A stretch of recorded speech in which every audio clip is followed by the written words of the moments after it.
The sun was just beginning to climb over the horizon as Bob Williams stepped through the side gate of the Williams Luxury Yachts shipyard. The air was already thick with the salty tang of the harbor, and the distant clang of metal on metal echoed across the 50,000-square-foot yard. It was barely 7 a.m., but the temperature was already nudging 75 degrees Fahrenheit, promising another scorcher on the coast. Bob adjusted his hard hat, wiped a bead of sweat from his brow, and tried to steady his nerves. Today, he wasn't the CEO in a crisp suit. He was Bobby Wilson, the new guy, just another set of hands in a sea of navy jumpsuits and steel-toed boots. He'd barely slept the night before. The decision to go undercover hadn't come easy, but something in his gut told him it was time. For years, he'd watched his company grow from a cramped garage to a world-class name in luxury yachts, but lately, he'd felt a disconnect. There were whispers of overworked teams, outdated equipment, and impossible deadlines. He'd seen the numbers, but numbers never told the whole story. So here he was, a 48-year-old man with a clipboard and a borrowed thermos, ready to rediscover the soul of his business. The shipyard was a living, breathing organism. Towering hulls of half-built yachts loomed like sleeping giants, their sleek lines catching the early sunlight. Welders sent up showers of sparks that danced in the air before fading into the dust. Forklifts beeped as they maneuvered pallets of teak planks and steel beams. The smell of varnish and epoxy hung heavy, mixing with the briny breeze. Off the water, Bob's first assignment was with the hull prep crew. Carl, the shift supervisor, a barrel-chested man with a sunburned neck and a voice like gravel, barely glanced at him. "Wilson, you're with Miguel's team. Sanding and fairing on hull 32. Don't slow him down." Bob nodded, gripping his sander a little too tightly as he followed the others across the yard. Miguel was hard to miss. He was in his early 50s, built like a linebacker, with a salt and pepper beard and a faded bandana tied around his head. He sized Bob up with a skeptical eye. "You ever sand a hull before?" he asked, handing Bob a mask. "Not in a while," Bob admitted, his voice steady but humble. Miguel grunted. "You'll remember. Just don't gouge the gel coat. These boats cost more than my house." The work was relentless. The sander vibrated in Bob's hands, sending tingles up his arms. Sweat trickled down his back, soaking his jumpsuit. The noise was deafening. Grinders, saws shouted instructions, and the ever-present thrum of the shipyard's heartbeat. Bob watched Miguel and the others move with practiced precision, their hands calloused and sure. There was pride in the way they worked, a sense of ownership in every pass of the sander. As the morning wore on, Bob's muscles began to protest. His shoulders ached, and his hands cramped around the sander's grip. He tried to keep pace, but it was clear he was the slowest on the team. Miguel didn't say much, but every so often, he'd offer a quick tip or a nod of encouragement. "Angle it more. Let the tool do the work. You'll get it." During a short water break, Bob found himself sitting on a stack of plywood next to Elena, a young technician with sharp eyes and a streak of sawdust across her cheek. She was wiping her brow with the back of her hand, her ponytail sticking out from under her hard hat. "First day?" she asked, handing him a bottle of water. "Yeah," Bob replied, grateful for the cold drink. "It's a lot." She smiled, a flash of empathy in her eyes. "You get used to it. Kinda. Just don't let Miguel scare you. He's a teddy bear under all that gruff." Bob chuckled, feeling some of his tension melt away. "I'll keep that in mind." They sat in companionable silence for a moment, watching the yard come alive. Across the way, Hank, the wiry foreman, was barking into his radio, trying to coordinate a delivery that was running late. "If that carbon fiber isn't here by noon, we're dead in the water," he snapped, his frustration echoing across the lot. Elena shook her head. "Same story every week. We're always behind, always scrambling. But somehow we pull it off." Bob nodded, absorbing every detail. He could see the strain on people's faces, the way they rolled their shoulders, the tired set of their jaws. But he also saw something else, a fierce pride. A determination to get the job done no matter what. By noon, the sun was blazing, and the temperature had soared to 88 degrees Fahrenheit. Bob's jumpsuit was plastered to his skin, and his arms felt like lead. But as he watched Miguel meticulously check the hull for imperfections, he understood why the standards were so high. "Every inch has to be perfect," Miguel said quietly, almost to himself. "It doesn't matter if the client ever sees it. We know." Lunch was a simple affair, sandwiches eaten on overturned crates, laughter and stories traded in the shade of a half-built yacht. Bob listened as Miguel talked about his daughter's graduation. Elena joked about the time she'd accidentally glued her glove to a deck panel. For a moment, the exhaustion faded, replaced by a sense of belonging. The afternoon brought new challenges. Bob was assigned to help Elena with an electrical harness installation. This delicate job required steady hands and sharp eyes. She explained each step patiently, guiding him through the maze of wires and connectors. "It's like a puzzle," she said, her brow furrowed in concentration. "One wrong move, and you're tearing it all out." Bob fumbled a few times, earning a gentle ribbing from Elena, but by the end of the shift, he'd managed to complete the task without disaster. There was a quiet satisfaction in her nod as she inspected his work. "Not bad, Wilson. You might make a shipbuilder yet." As the sun dipped low, casting long shadows across the yard, Bob felt a strange mix of exhaustion and exhilaration. His body ached, but his spirit felt lighter than it had in years. He'd come looking for answers, for a connection to the heart of his company. And he'd found it in the grit and sweat of the shipyard. Walking to his car, Bob glanced back at the yard, at Miguel still checking the hull, at Elena laughing with a group of engineers, at Hank pacing with his clipboard. He realized that these people weren't just employees. They were the soul of Williams' luxury yachts. Their pride, their struggles, their camaraderie. This was what made the company great. And as he drove home, windows down, the salty breeze in his hair, Bob knew he was just getting started. Tomorrow, he'd return, not as the boss, but as Bobby Wilson, ready to earn his place among the best shipbuilders on the coast. The morning after his first shift, Bob Williams woke to the sound of gulls and the distant clang of metal on metal, a shipyard symphony he'd forgotten after years spent in boardrooms and design studios. By 6:30 a.m., he was already walking the gravel path that snaked between the looming hulls and the maze of scaffolding at Williams' luxury yachts.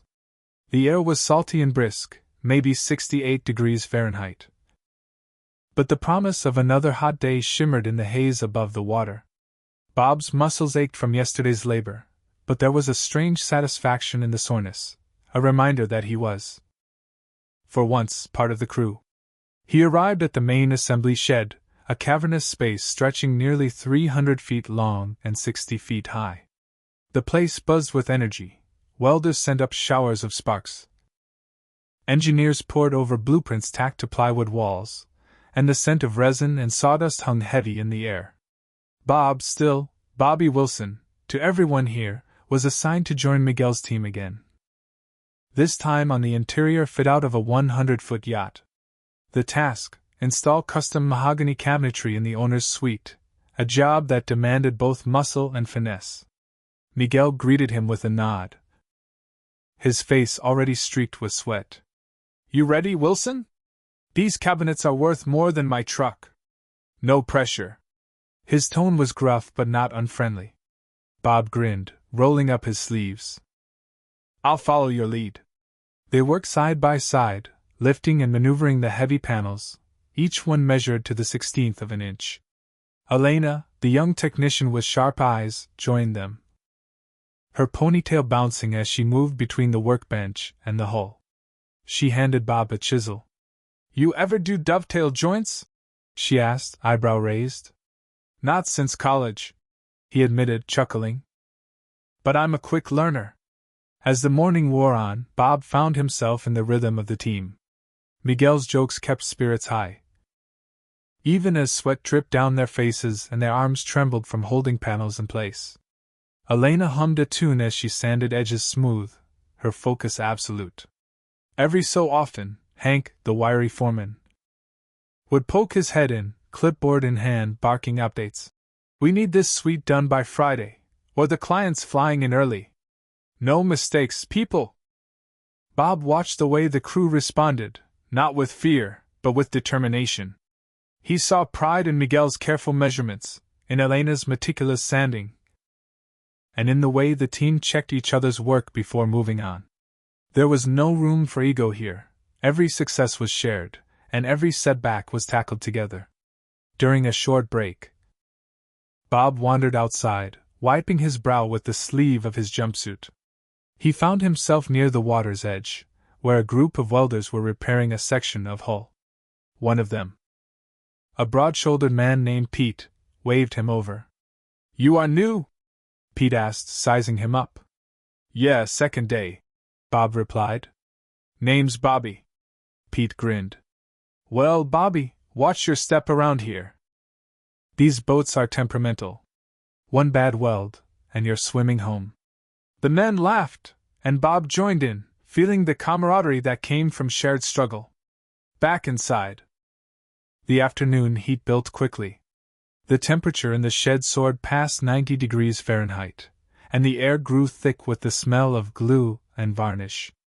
Bob's shirt clung to his back, and his hands were sticky with sweat and sawdust.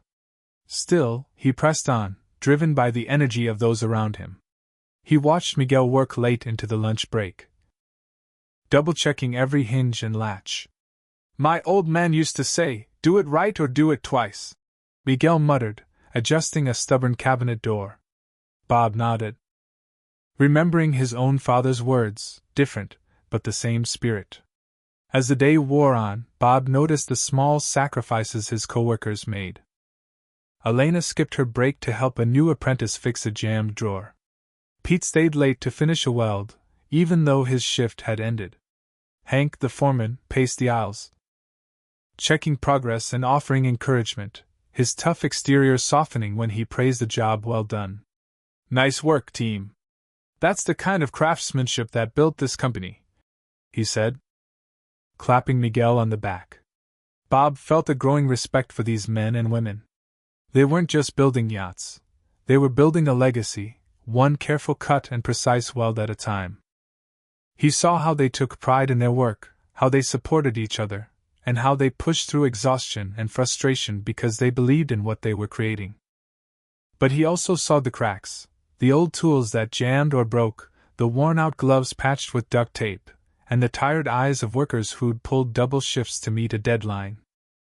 He heard the quiet grumbling when delivery of hardware was delayed, the sighs when a last-minute change order came down from corporate, from people like him, who'd never set foot in the yard until now. During a water break, Bob sat with Elena and Miguel in the shade of a half-built hull.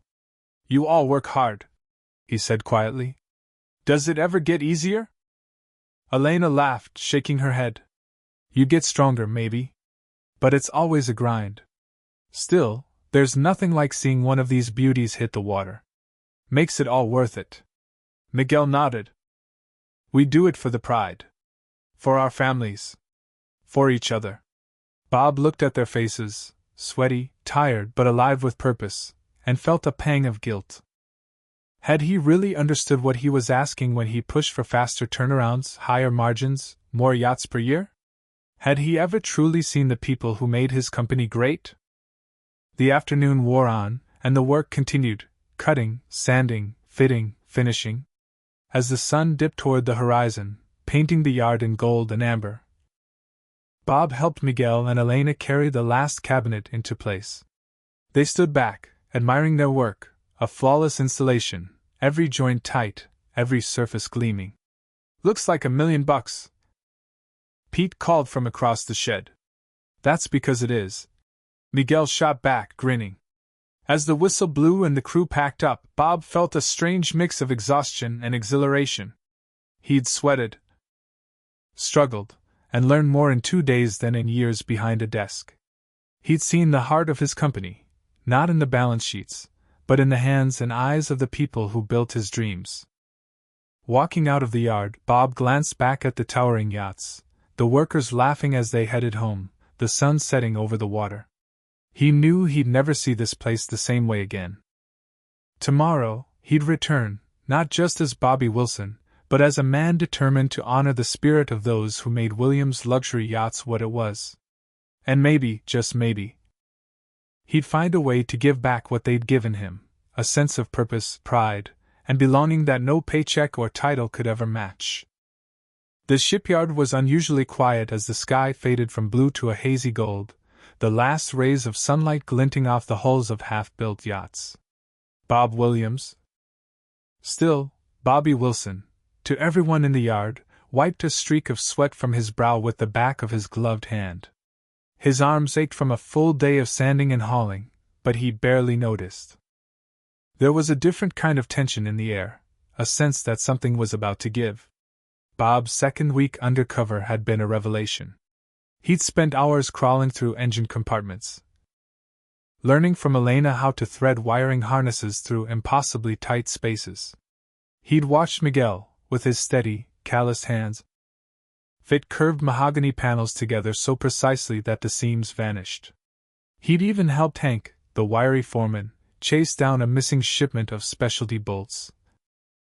Jogging nearly a quarter mile across the yard as the temperature soared past 91 degrees Fahrenheit. But today, Bob found himself in the heart of the action. A crisis had erupted.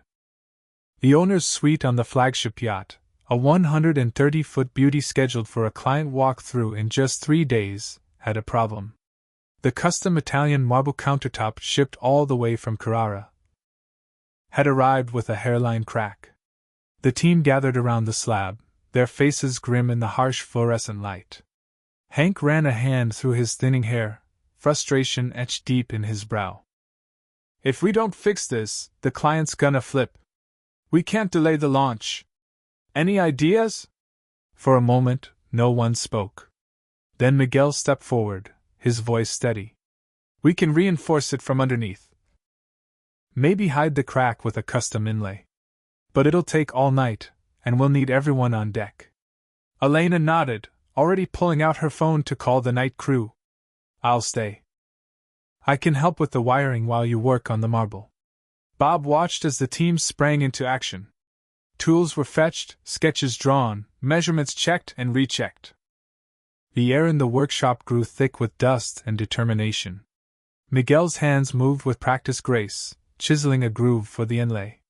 At the same time, Elena soldered connections for the accent lighting, sweat beading on her forehead. Even Hank, who usually barked orders from the sidelines, rolled up his sleeves and started mixing epoxy.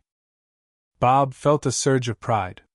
Here, in the heat and chaos, was the real soul of Williams' luxury yachts, a group of people who refused to let each other down and who worked past exhaustion because they cared about the craft and about each other. He saw the camaraderie in the way Miguel cracked a joke to lighten the mood, the way Elena offered her last energy bar to a tired apprentice, the way Hank thanked everyone. And his voice was rough but sincere. As midnight approached, the inlay was finished, a delicate strip of dark walnut, perfectly set into the marble, turning a flaw into a feature. The team stood back, admiring the work. Elena grinned, her face streaked with dust. "That's better than the original," she said, and the others murmured in agreement. Bob looked around at the exhausted, smiling faces. He realized that, for the first time in years, he felt like part of a family. The pride he saw in Miguel's eyes, the quiet satisfaction in Hank's nod, the laughter that bubbled up despite the hour, it was all real, all earned. But not everything was perfect. During a break, Bob overheard 2 young apprentices talking in hushed voices. "I haven't seen my kid in 3 days," one confessed, rubbing his eyes. "I'm working double shifts just to cover rent." The other nodded, looking away.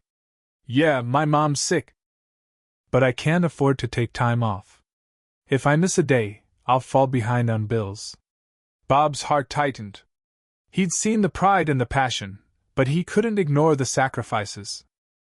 These weren't just workers, they were people with lives, families, and struggles he never fully understood from his office. Later, as the crew cleaned up, Hank pulled Bob aside. "You're a hard worker, Wilson. You don't complain, and you pitch in wherever you're needed. That means something around here." There was a pause, then a flicker of vulnerability in Hank's eyes. "But I wish the higher-ups would see what we're up against. We're always short on time, short on parts, short on people. We make it work, but it's getting harder." Bob nodded, feeling the weight of every word. "I hear you, Hank. I really do." As dawn crept over the harbor, the team finally headed home. Bob lingered, watching the sun rise over the gleaming hulls. He felt changed, humbled by the grit and heart he'd witnessed, troubled by the burdens his people carried, and inspired to do better. He knew he couldn't fix everything overnight. But he could start by listening, by seeing, by remembering what it meant to be part of the crew. The next day, as he walked the yard, Bob noticed small things he'd missed before. The apprentice who always arrived early to sweep the floors, the way Miguel checked on Elena's sore shoulder, the quiet pride in Pete's voice as he showed a new hire how to polish a deck rail. He realized that leadership wasn't about giving orders from above, it was about showing up, being present in the challenging moments, and honoring the sacrifices and the triumphs of every person on the team. That evening, Bob sat with Miguel and Elena on a stack of lumber, sharing stories and laughter as the sun dipped below the horizon. He listened as Miguel talked about sending money home to his family in Texas, and Elena described her dream of designing her own yacht one day. He saw the hope, the ambition, the resilience that kept them going. Bob knew the time would come to reveal who he really was.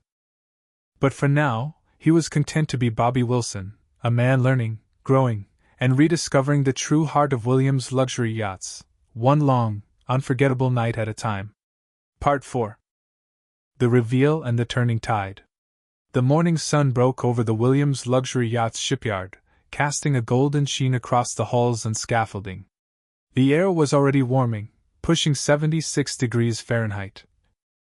And the crew was gathering for the daily briefing. Bob Williams, still, Bobby Wilson, to everyone, stood at the edge of the crowd, his jumpsuit streaked with varnish and sweat from another long night. He hadn't slept much. The memory of the previous evening's crisis, the cracked marble, the all-hands scramble, the way Miguel, Elena, and even Hank had pulled together, still pulsed through him. But today, something was different. There was a current of anticipation running through the team, a sense that something big was about to happen. Hank, clipboard in hand, called everyone to attention. "Listen up! The client's walkthrough is this afternoon. I want every station spotless, every detail perfect. We're almost there, folks." His voice was gruff, but there was pride behind it. Bob could see it in the way Hank's eyes swept over the crew, lingering for a moment on Miguel and Elena, who stood side by side, tired but smiling. The morning passed in a blur of last-minute adjustments. Bob helped Elena polish the woodwork in the owner's suite, her hands moving with practiced precision. "You know," she said quietly, "sometimes I wonder if anyone up top even knows what it takes to get these boats in the water. But then I remembered why I did it. It's not for them. It's for us. For the people who make it happen." Bob nodded, feeling the weight of her words. He'd seen the sacrifices, the pride, the camaraderie. He'd felt the ache in his own muscles, the sting of sawdust in his eyes, the satisfaction of a job done right. He'd also heard the quiet complaints, the grumbling about old tools, the frustration with impossible deadlines, the worry about paychecks stretched too thin. As the lunch whistle blew, Bob slipped away to the break area, where Miguel was sharing a thermos of strong coffee with Pete, the welder. "You look like you could use a cup, Wilson," Miguel said, pouring him a steaming mug. "Rough night, huh?" Bob grinned. "You could say that. But I learned a lot." Pete leaned back, his face creased with fatigue. "You know, I've worked at a lot of yards. Never seen a crew like this one. We fight, we sweat, but we get it done. Just wish the folks in the office saw it the same way. Bob sipped his coffee, the bitterness grounding him. Maybe they just need a reminder. After lunch, the shipyard buzzed with nervous energy. The client, a sharp-dressed man from New York, arrived with his entourage. Sunglasses glinting in the afternoon light. Hank led the group through the yacht, pointing out every detail and every custom feature. Bob hung back with the crew, watching as the client ran his hand over the new inlay in the marble countertop, nodding in approval. "That's beautiful work," the client said. "You can tell someone really cared." Miguel's face lit up with pride. Elena squeezed his arm, her eyes shining. Even Hank allowed himself a rare smile. As the tour ended and the client departed, Hank gathered the crew in the central bay. "I just want to say, this was a hell of a job. You all went above and beyond. I'm proud to work with every one of you." There was a round of applause and a few cheers. Bob felt his chest tighten. It was time. He stepped forward, pulling off his hard hat and wiping the sweat from his brow. The crew fell silent, eyes turning toward him. "There's something I need to tell you," Bob began, his voice steady but full of emotion. "My name isn't Bobby Wilson. My name is Bob Williams. I'm the CEO of this company." A stunned silence swept the room. Miguel's jaw dropped. Elena's eyes went wide. Hank's clipboard slipped from his hand, clattering to the floor. "For the past 2 weeks, I've worked alongside you," Bob continued. "I've sanded hulls, hauled panels, pulled all-nighters, and shared your coffee. I've seen your dedication, your skill, your pride. I've also seen your struggles, the broken tools, the long hours, the sacrifices you make every day." He paused, letting the words sink in. "I want you to know how much I respect you. You are the heart and soul of Williams Luxury Yachts. Without you, there is no company, no legacy, no future." Miguel stepped forward, his voice trembling. You were with us this whole time?" Bob nodded. "I needed to see for myself what this place really is. And I'm grateful that I did." Elena wiped a tear from her cheek. "Does this mean things will change?" Bob smiled, his own eyes misty. "Yes.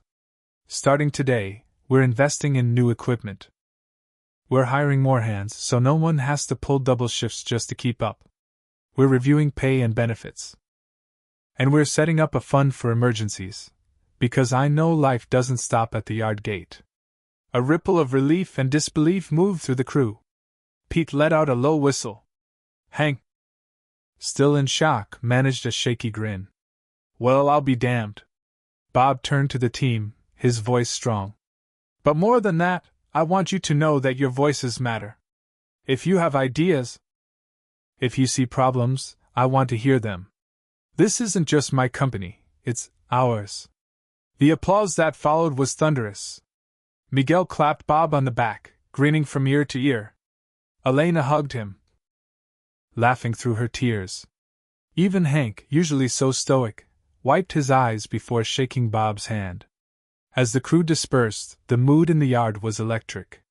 People stood taller, smiles were brighter, and the sense of unity was palpable. Bob walked the yard, stopping to talk with every crew member, listening to their stories, their hopes, and their frustrations. He promised to be present, not just in the office, but on the floor, in the break room, at the launch parties. That evening, as the sun dipped below the horizon, Bob stood at the edge of the water, watching the yachts bob gently in their slips. He felt a deep sense of peace, a knowledge that he'd found his way back to the heart of his company.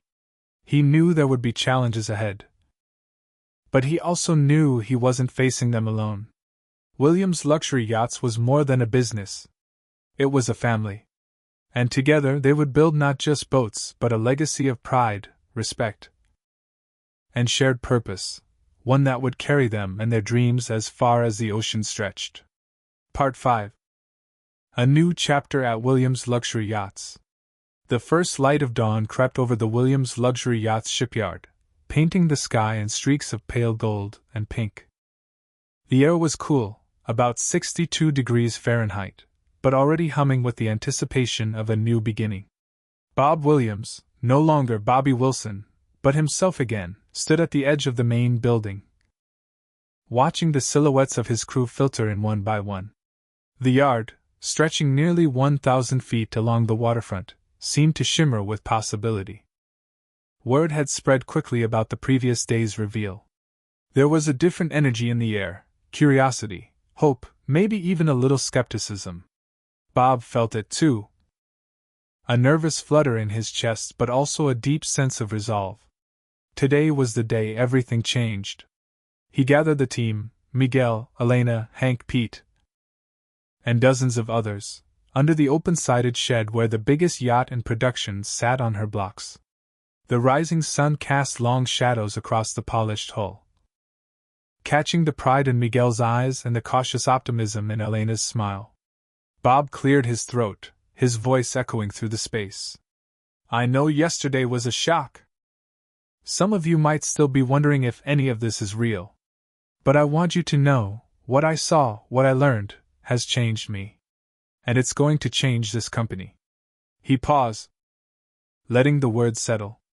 This isn't just about new equipment or better pay, though you'll see those changes too. It's about respect. It's about listening. It's about making sure every single person here knows they matter. Miguel stepped forward, arms crossed over his chest, his expression serious. You really mean it, Bob? We've heard promises before. Bob nodded, meeting Miguel's gaze. I do. And you'll see it, not just hear it. He turned to Elena, who stood with her hands in her pockets, her eyes shining. Elena, you once told me you wondered if anyone up top even knew what it took to get these boats in the water. I do now. And I want your ideas, about training, about safety, about how we can make this place better for everyone. Elena's lips curled into a small, hopeful smile. I've got a few ideas, she said, her voice steady. Hank, clipboard in hand as always, spoke up. What about the deadlines, Bob? The pressure? We're proud of what we do, but we can't keep burning out. Bob nodded again, his face grave. No more impossible deadlines. We'll plan with your input. If a client doesn't like it, they'll hear it from me. No more hiding behind schedules that break people. A ripple of relief moved through the crowd. Pete, the welder, let out a low whistle. About time, he muttered, grinning. Bob smiled, feeling the tension in his shoulders ease. We're also starting a hardship fund, so if anyone's family is in trouble, you won't have to go it alone. And we're bringing in new tools, updating the break rooms, and setting up a suggestion box that actually gets read by me. The crew broke into applause, some clapping, others just nodding. But all visibly moved. For the first time, Bob saw something different in their faces, not just respect but trust. As the day unfolded, the changes began to take root. New tool deliveries arrived, sanders, welding rigs, and safety gear. Bob spent the morning walking the yard, talking with teams, and listening to their stories. He watched as Elena led a short training for apprentices, her voice confident, her instructions clear. Miguel showed a new hire how to check the grain on a mahogany plank, and his pride was evident in every gesture. Hank, for the first time in years, took a real lunch break, sitting with his crew and laughing at a joke Pete told about a runaway forklift. Bob didn't just observe, he pitched in, helping move lumber, checking inventory, and even sharing a thermos of coffee with the paint crew. He listened to their frustrations and their dreams. He heard about Pete's daughter, who wanted to be an engineer, and about Elena's hope to design her own yacht one day. He saw the way the team rallied around a young apprentice whose mother was in the hospital, organizing a collection to help with bills. That afternoon, a client arrived for a tour. This time, Bob walked the floor with Miguel and Elena at his side, introducing them by name and letting them explain their work. The client was impressed, not just by the yachts but by the passion and expertise of the people who built them. After the tour, Bob gathered the crew again. This is what Williams Luxury Yachts is about. he said, his voice warm and strong. Not just the boats, but the people. The pride, the skill, the care. That's what our clients see.